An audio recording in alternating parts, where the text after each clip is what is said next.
Hello, AP Chemistry students. We have done it. We have finally arrived at the end of AP Chemistry.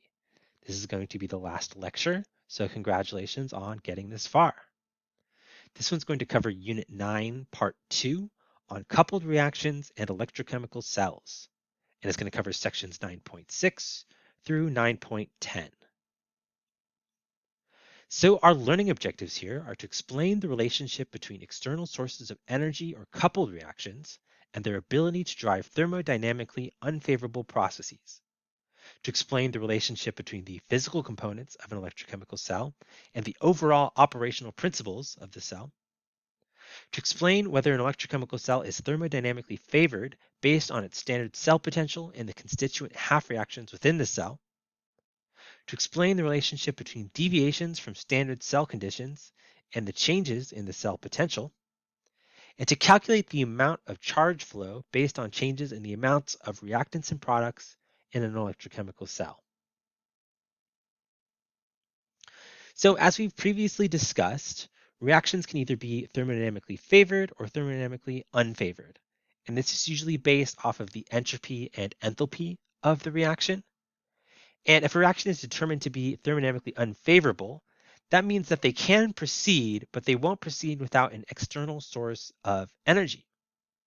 So most often, these unfavorable reactions can be pushed to occur with an external source of energy, some sort of extra push, which can be provided by a coupled reaction, which is a reaction that is thermodynamically favorable that can transfer energy to the unfavorable one. And one of the most important examples of this is photosynthesis. And this is a process that we depend on to live because it gives us, glucose in the food we eat and oxygen to breathe. And the chemical equation looks like this, where we have carbon dioxide reacting with water to make glucose and oxygen. And you can see here that our free energy is 479 kilojoules per mole. So it's very big and very positive, which means that overall, this chemical reaction is highly unfavorable. So how does it occur? Well, this might be obvious, but plants need the sun to photosynthesize, and the sun acts as an external light source to provide the energy to overcome the thermodynamic unfavorability. And while this is more of a nuclear reaction than a chemical one, it still counts as a coupled reaction. And what's happening here is we have hydrogen isotopes, deuterium, which is a hydrogen atom that has a neutron, and then tritium, which is a hydrogen atom with two neutrons. When they collide under high energy conditions within the sun, they undergo nuclear fusion and turn into a helium atom, ejecting one neutron and then releasing an amount of energy. And this is happening so many times that this energy ends up being a lot, and that's where all of the heat and the light from the sun comes from. So this is then the energy that is used by the plants to produce glucose. So this is technically coupled to photosynthesis. So now let's look at a purely chemical example. Chemical coupled reactions work best when the negative delta G of the thermodynamically favorable reaction has a higher value or magnitude than the positive delta G of the unfavorable reaction, and they share a common intermediate or reactant. So let's look at an example. So it's difficult to isolate zinc from zinc sulfide, but if we can couple it with a favorable reaction that consumes pure sulfur, it'll be much easier. So here we have zinc sulfide decomposing into pure zinc metal and solid sulfur. And we can see that the delta G is very big and positive, meaning that this is an unfavorable process.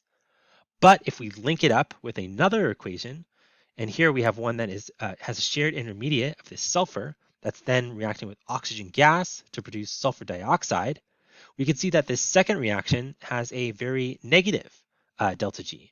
And in fact, a negative delta G with a bigger magnitude than the positive delta G for the unfavorable process. So when these are linked together, they make a bigger chemical mechanism, and it drives the whole process to occur. We might need a little bit of an initial spark to get this going, since the first reaction is the unfavorable one, but once they're coupled, the whole thing can proceed much easier. So overall, we can get the net chemical equation by summing up the two equations. So in this case, sulfur will be an intermediate. So we'll have zinc sulfide plus oxygen overall, making zinc solid and sulfur dioxide gas. And I can get a overall delta G by summing up the two delta Gs from the coupled reactions. And we'll get a negative delta G overall. Another important subset of coupled reactions are the biochemical reactions that happen in your cells, many of which are thermodynamically unfavorable.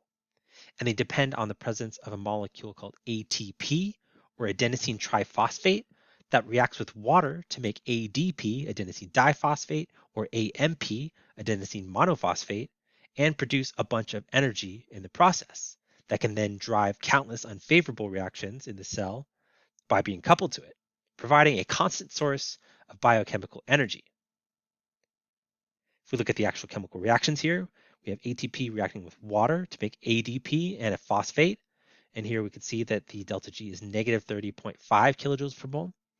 And ATP reacting with water to make AMP and pyrophosphate, which is basically two phosphates stuck together. This has even more free energy. So both of these can be a coupling reaction to various other biochemical reactions in order to, do all kinds of life-sustaining chemical reactions in your cells. And luckily, ATP is also regenerated through cellular respiration, which depends on the oxygen from the plants. So this can technically be coupled to photosynthesis as well. So now let's relate coupled reactions to redox chemistry. The production of electrons and electrical energy through a redox reaction can also be a drive for thermodynamically unfavorable reactions. And this led to the discovery of the first chemical batteries. And we can see here something called a Voltaic cell that we'll talk about a little bit later, where we have different metals and they're undergoing redox reactions to then produce a current that we can then utilize as energy. When we analyze redox reactions, we often split them up into redox half reactions. And these half reactions are all going to have an electric potential associated with them, which is an amount of electric potential energy, which we represent as E standard, using the little degree symbol under standard conditions. And we use units of volts for electric potential. And a positive voltage is going to represent a thermodynamically favored process. So for example, silver ions gaining an electron to make silver metal has a voltage of 0.8 volts. So that means that reducing silver ions is thermodynamically favored. And these types of voltages are usually going to be listed on a table called a standard reduction potential table, and they're all written as reduction reactions.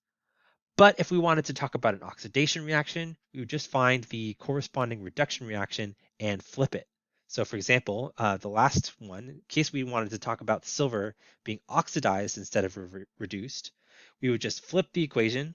So we have silver making silver ions plus an electron, now showing the loss of an electron, and we would flip the sign on the potential.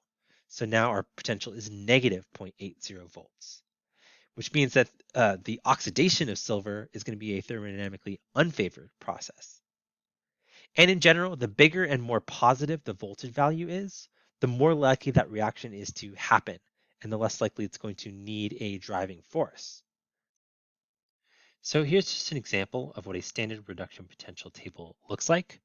You can see we have a list of reduction reactions and associated voltages, and they're usually going to be listed from higher voltage reactions that are more likely to be reduced down to lower voltage ones that are less likely to be reduced.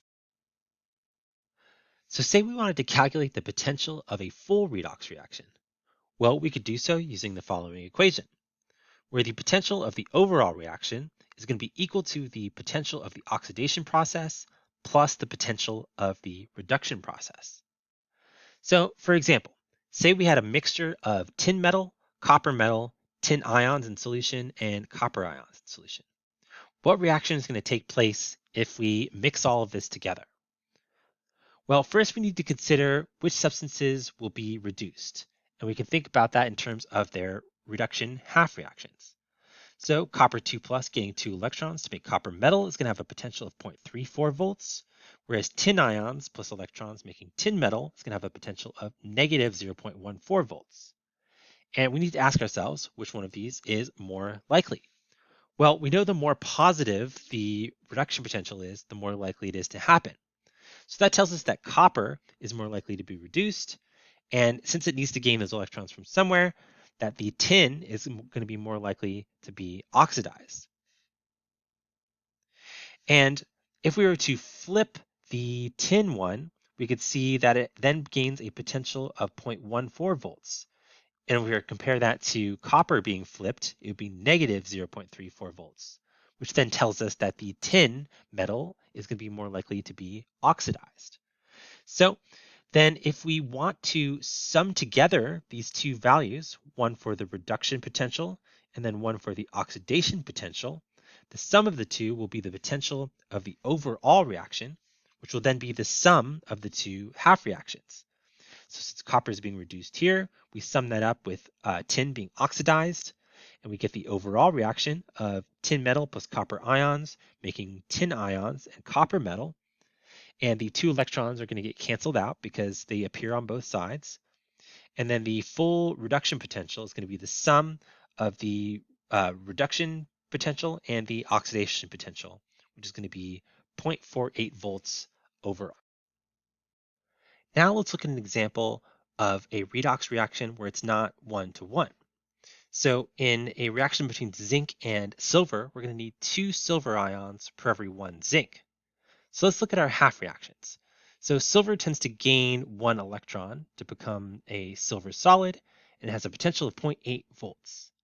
Now zinc has a tendency to gain 2 electrons to become zinc solid, and it has a potential of negative 0.76 volts. So comparing these two half reactions, we can see that silver is more likely to be reduced and zinc is more likely to be oxidized. However, for the full reaction to make sense, we need to multiply this half reaction by 2 so that when zinc gives up 2 of its electrons in its oxidation, the 2 silver ions are then going to gain 2 electrons overall to make 2 silver metal. And that's why we wrote the equation the way we did up here.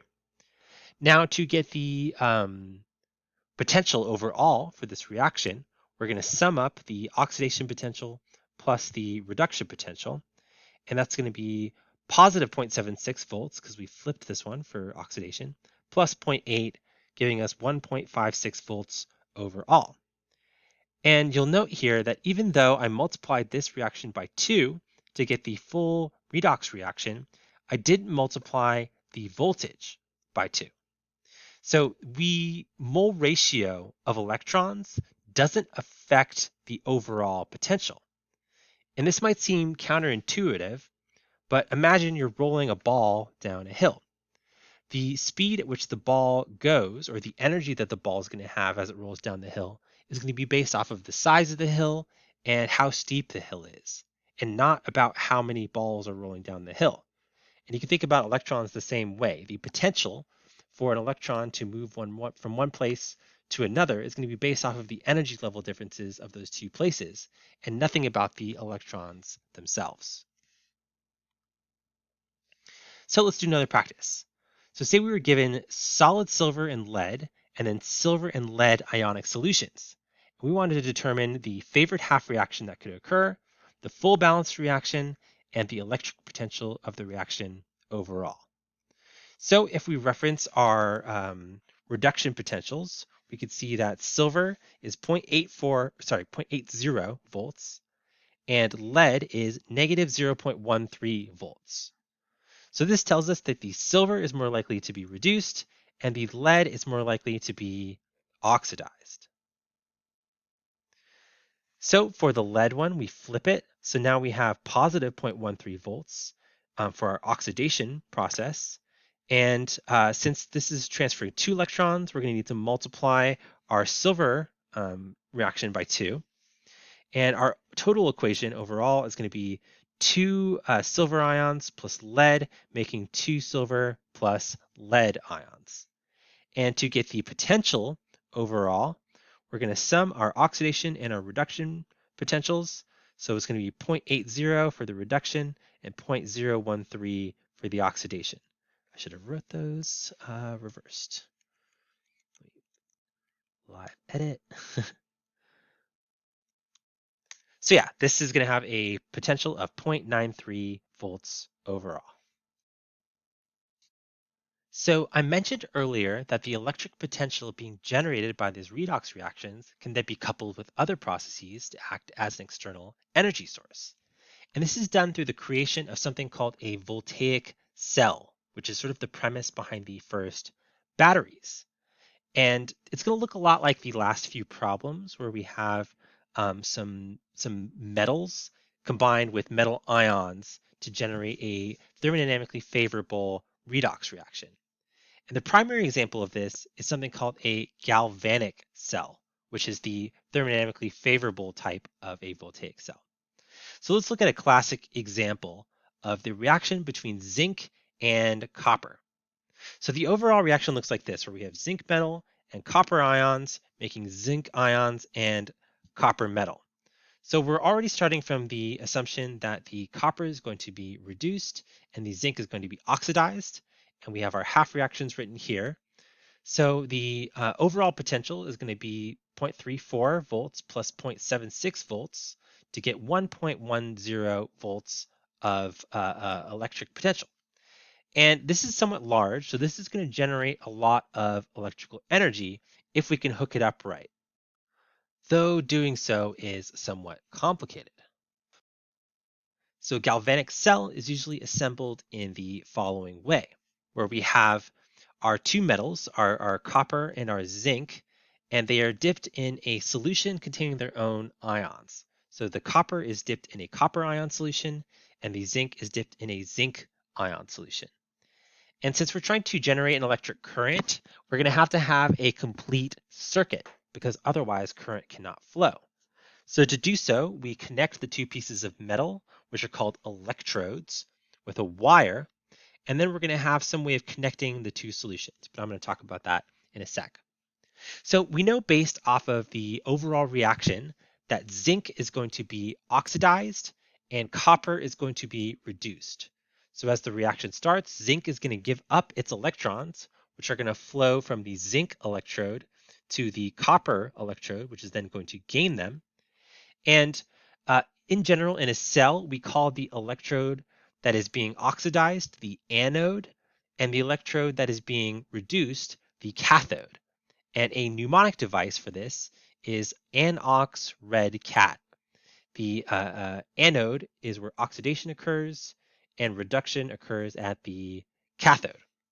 So we have our electrons going from the zinc anode to the copper cathode. The electricity always flows from anode to cathode. And the copper ion solution is going to help the reduction occur because the copper ions in solution are going to be attracted to all the negative charge that is building up on the cathode, and then will gain those electrons and then become part of the electrode itself. So the cathode is generally going to get bigger as ions of that metal from the solution are being reduced. The opposite happens in the anode solution. Because this is giving up its electrons and becoming ions, those ions are going to leave the electrode and go into the solution. So overall, the cathode is going to be built up and the anode is going to wither away. So I mentioned earlier that the two solutions had to be connected in order to complete the circuit.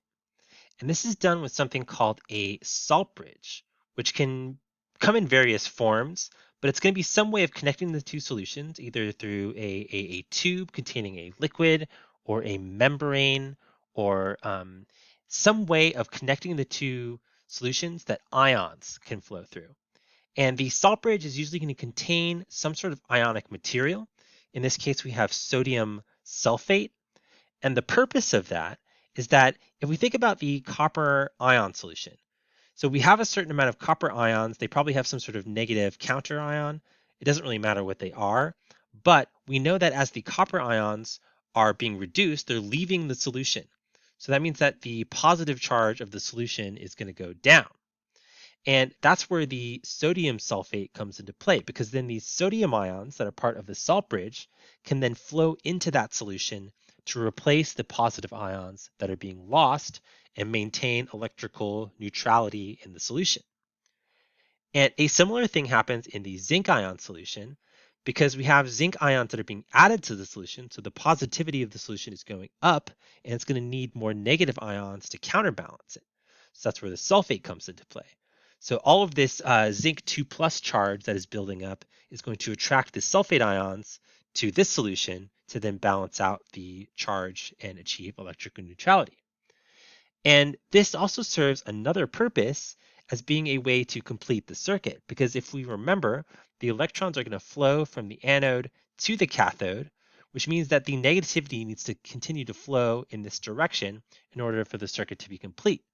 And that happens through the negative ions that are then traveling to the anode solution.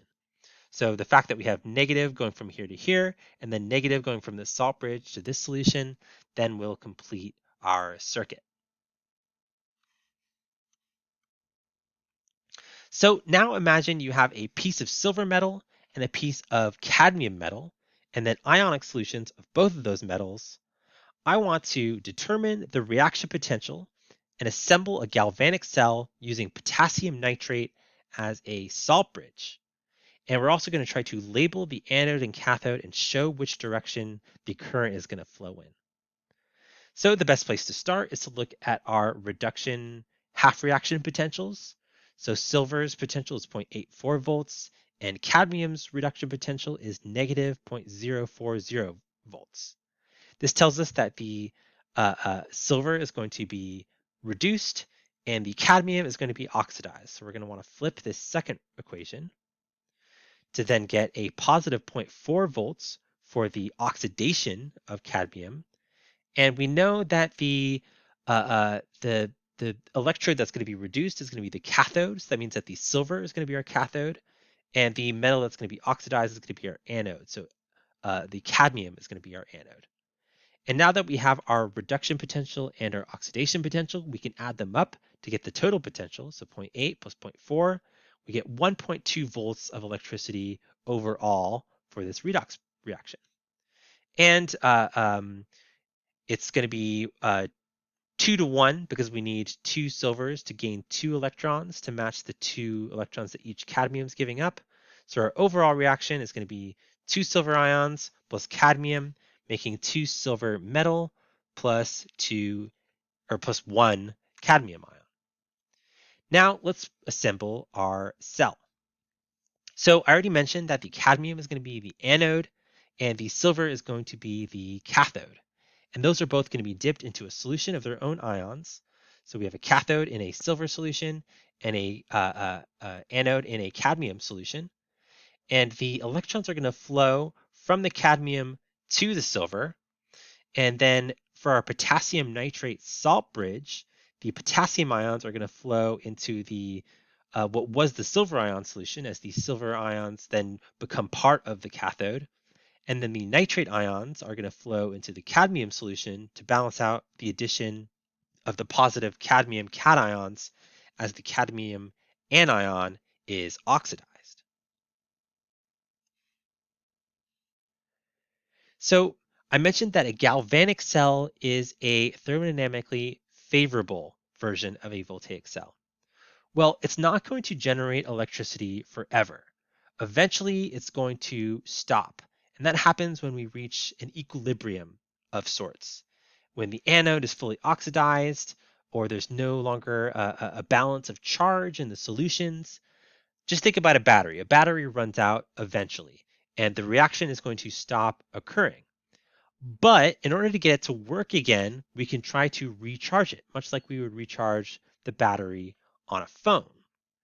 And the way we do this is by creating something called an electrolytic cell. And the only way this is going to occur, since it then becomes a thermodynamically unfavorable reaction to do everything in reverse to get back to where we started, we're going to need an external power source.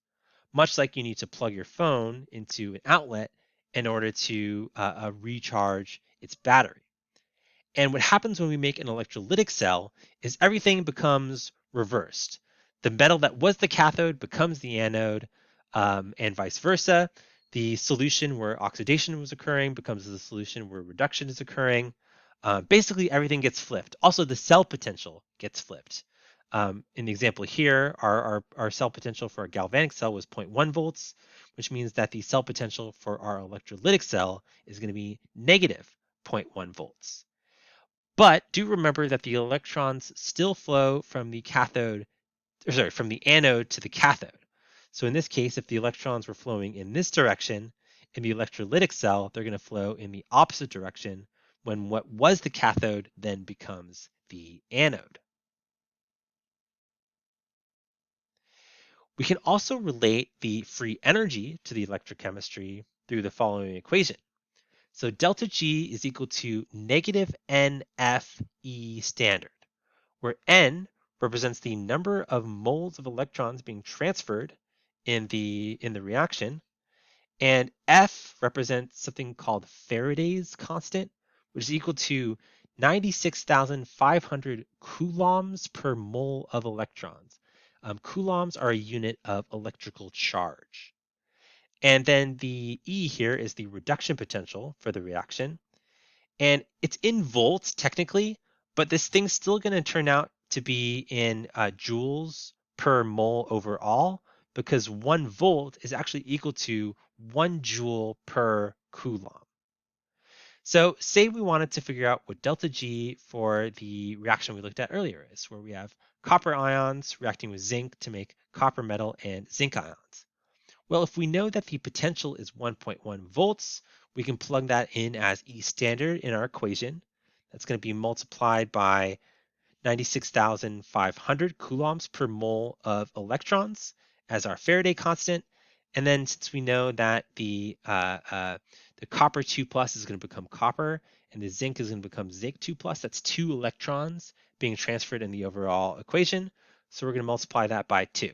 So negative 2 moles of electrons per moles of reaction times 96,500 coulombs per mole of electron times 1.1 joules per coulombs, where we could return the volts into joules per coulomb. And that gives us overall negative 212,300 joules per mole, aka negative 212.3 kilojoules per mole. And you can see here that the positive voltage of the redox reaction overall corresponds to a negative delta G, giving us mathematical proof that the positive voltage corresponds to a thermodynamically favorable process. All right, let's try a practice example. Let's try to calculate the delta G for the following reaction, where we have 2 aluminum ions reacting with 3 copper to make 2 aluminum and 3 copper ions. So we'll start off by going to our reduction potential table. We can see that the reduction for aluminum is negative 1.66 volts, and the reduction for copper is 0.34 volts. Now, just looking at these two values, this tells us that copper is favored to be reduced and aluminum is favored to be oxidized. However, if we look at the equation that it's asking us to calculate the delta G for, we see the opposite. It looks like aluminum is being reduced and copper is going to be oxidized. So to calculate the delta G for this specific equation, we're going to need to treat this as a electrolytic cell, where we're going to calculate the potential based off of the thing that's actually being reduced and the thing that's actually being oxidized, not what we would expect to be favored to do so. So we're going to treat the aluminum as our cathode and the copper as our anode, and we're going to sum them up. So the negative 1.66 volts from our reduction plus negative 0.34 volts. So since this one's being oxidized, we flip it and then we change the sign, which gives us a negative 2 volts overall as our cell potential, which is a highly unfavorable cell potential. Now to calculate the delta G, we can plug everything into the equation. So delta G is going to be equal to negative NF E standard. The number of electrons being transferred in this case is going to be 6, because as we can see here in the balanced chemical equation, we're going to need to multiply this equation by 2 and this equation by 3 in order to get the electrons to balance. So that's going to be 6 electrons being transferred overall times Faraday's constant times negative 2.0 joules per coulomb, which was the cell potential. And you can see here that we have a negative times a negative. So we have a double negative, the thing becomes positive overall. And that overall gives us 1,158 kilojoules per mole. And you can see that this is extremely, extremely, extremely thermodynamically unfavorable as a result. And that makes sense because this was an electrolytic cell. The reaction that we were looking at was not the one that was favored to happen. So all the previous cell potential calculations that we've looked at so far have been under standard conditions. And that assumes a specific set of circumstances where we're at 25 degrees Celsius. All of our concentrations are 1 molar. All of our solids are pure. And we'll find that the voltage of the cell will differ from standard if the concentrations of the solutions are different. And this is also something that just happens naturally in the process. As the reaction proceeds, some of the ions get used up, the concentrations will start to go down, one of the concentrations will go up, they'll start to change over time. So the further the reaction goes, the more we will differ from the standard potential. And that's why the cell eventually runs out in the first place. But also, if we were to start under non-standard conditions, we'd also observe a cell potential that was different than the standard cell potential.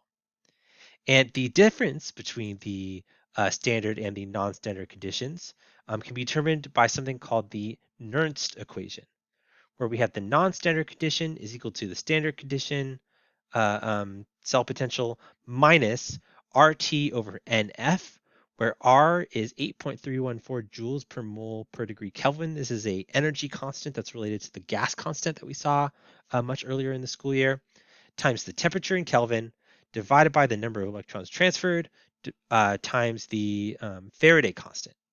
And all of this is multiplied by ln Q.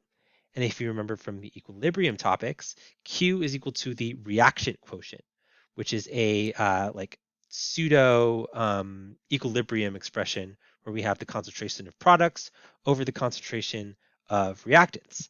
And in the case of most cells, this is just going to be the concentration of the anode ions divided by the concentration of the cathode ions, because the pure metals are going to be left out of the expression. However, the AP chemistry exam is not going to expect you to use the Nernst equation in any quantitative problems, but they are going to want you to understand it conceptually and qualitatively. So you're going to need to understand how the non-standard cell potential differs from the standard cell potential by way of these various factors. And the main thing you really need to consider here is the Q. But we do know that when the ionic solutions are both 1 molar or in equal concentration, Q is going to be equal to 1. And if Q is equal to 1, then the ln of 1 is 0. This whole term becomes 0. And in those cases, the non-standard potential is going to be equal to the standard potential. But we should also consider that as the reaction approaches equilibrium, the voltage is also going to decrease. Because once equilibrium is reached, when we have Q is equal to K, the cell will no longer produce current as the voltage will become 0. So some important things to consider based off of knowing the equilibrium constant is that conditions that are further from equilibrium than Q equals 1 will make the cell potential magnitude higher than standard, and conditions that are closer to equilibrium than Q equals 1 will make the cell potential magnitude lower than standard. All right, so now let's change gears a bit, and let's talk about electrolysis. The process of electrolysis can make a non-spontaneous redox reaction proceed by overcoming the negative redox potential. And this is usually going to be using an external energy source to make these reactions occur. And this could be a perfect reaction that we couple to a galvanic cell where we have a thermodynamically favorable reaction generating an electric current. And this is used in recharging batteries, so literally an electrolytic cell. We can use it to split water to make hydrogen fuel, and we can also use it to plate metals onto surfaces. So let's start off by looking at the electrolysis of water to make hydrogen fuel. So what that literally is just taking water molecules and breaking them up into hydrogen molecules and oxygen molecules. And in order to think about the electrolysis here, we want to think about the redox. So we should consider which element is being reduced and which is being oxidized and write to half reaction. So let's start off by considering the oxidation states. The hydrogen is going to start as +1, the oxygen is going to start as 2 minus, and both of them are going to become neutral. So from that, we can infer that the hydrogen is going to be reduced. We're going to need 2H plus 2 electrons, making a hydrogen molecule. And then for our oxidation, for oxygen, we have 2O2 minus becoming O2 plus 4 electrons. And generally, we would multiply this one by 2. And then in order to get the cell potential, we would want to sum up the two uh, electric potentials for these two half reactions. However, we don't have that information on our table. So we're going to have to resort to a clever trick that we've used before in the past when we don't have direct measurements for things. And that involves finding similar chemical equations that have all the same components that we need and manipulating and rearranging them in a way that cancels out all the stuff that we don't need to get the reaction that we're looking for.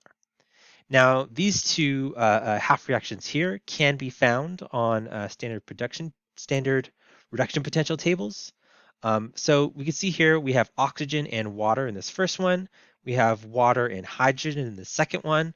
So what we can do is we can flip this first one, which will put oxygen on the product side where it needs to be.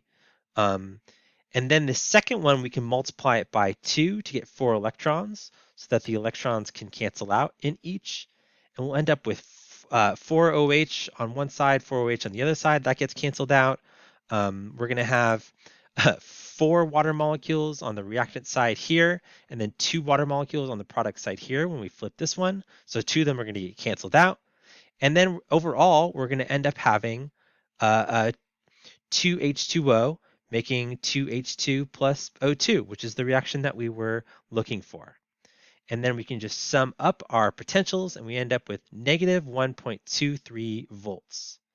And this tells us that this reaction can only occur if we apply 1.23 volts of electricity to it. So we're going to need an external source of energy, some sort of battery, in order to provide this energy for the electrolysis to occur in the first place.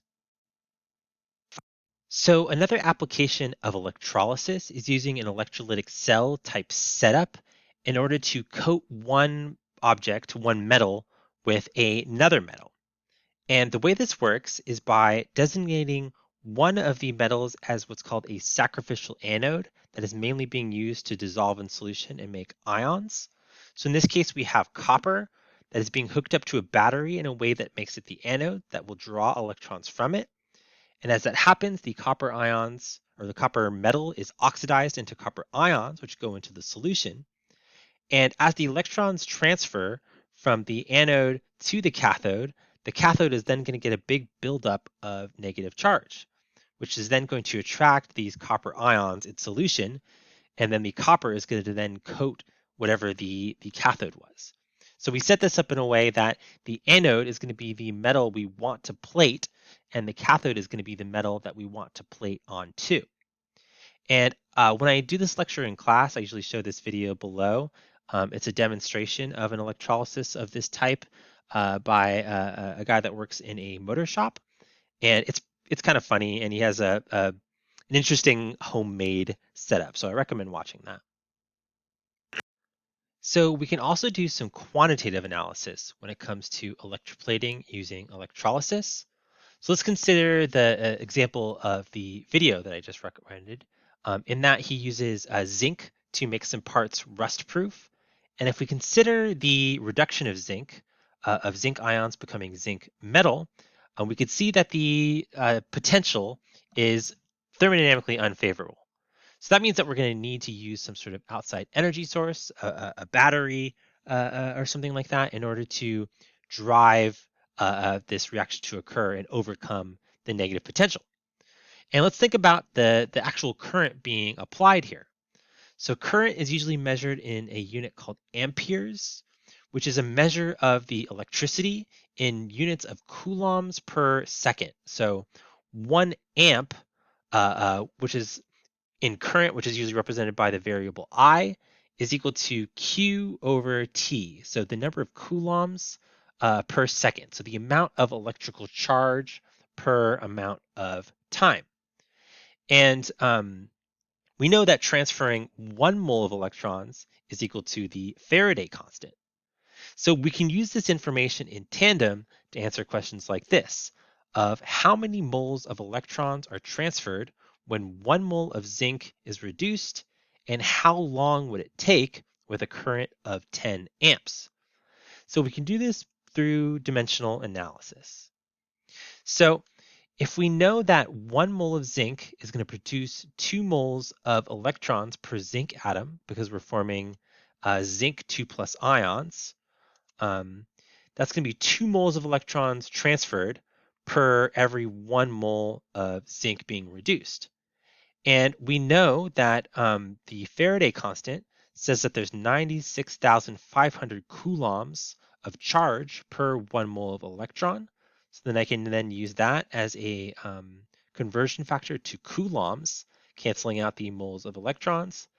And then I know that an amp, in this case we're using 10 amps of electricity, an amp is equal to coulomb per second. So 10 amps is equal to 10 coulombs per second, which I can then use as a conversion factor to get to seconds. So moles of electrons get canceled out, coulombs get canceled out, and then we end up with units of seconds. So this tells us that it's going to take us 19,000 seconds to plate 1 mole of zinc using a current of 10 amps. All right, let's look at another practice. Say we have a 3.0 amps of current that are running through a solution of zinc chloride for 20 minutes. And we want to know how much zinc solid is plated onto a piece of metal submerged in the solution. And we're going to solve for that in grams. So using these constants and relationships, we start with our 20 minutes, we convert that into seconds, and then we convert the 3 amps into 3 coulombs per second to cancel out seconds and get units of coulombs. Then I divide that by the Faraday constant so that coulombs cancel out and I get moles of electrons. And then I have 2 moles of electrons per every 1 mole of zinc. And then I have 65.38 grams per 1 mole of zinc. This is the molar mass of zinc. And then when I do all the dimensional analysis, I end up with 1.2 grams of zinc being plated after 20 minutes using an amp, 3 amps of current. All right, let's look at one more. If I have 1.5 amps that are being applied to a solution of iron 3 chloride for an hour, how much iron metal is plated onto a metal part submerged into the solution? So similar to last time, I'm going to start with my minutes, convert them into seconds. 1 hour is 60 minutes times 60 seconds per 1 minute. That gives me units of seconds. I can multiply that by 1.5 coulombs per second from the 1.5 amps. Divide by Faraday's constant to get moles of electrons. And then for iron 3 chloride, I know I have iron 3 plus ions. So that means that I'm going to need 3 electrons per iron atom in order to get the reduction to occur. So that's why I have the 3-to-1 ratio here. And then lastly, I multiply it by the molar mass of iron, and I end up with 1.0 grams of iron being plated. And that's going to do it for this lecture. Hopefully this is helpful for the homework. And like I said at the beginning of this, congratulations for making it to the end of AP Chemistry. And I hope the exam goes well and that you have a great summer.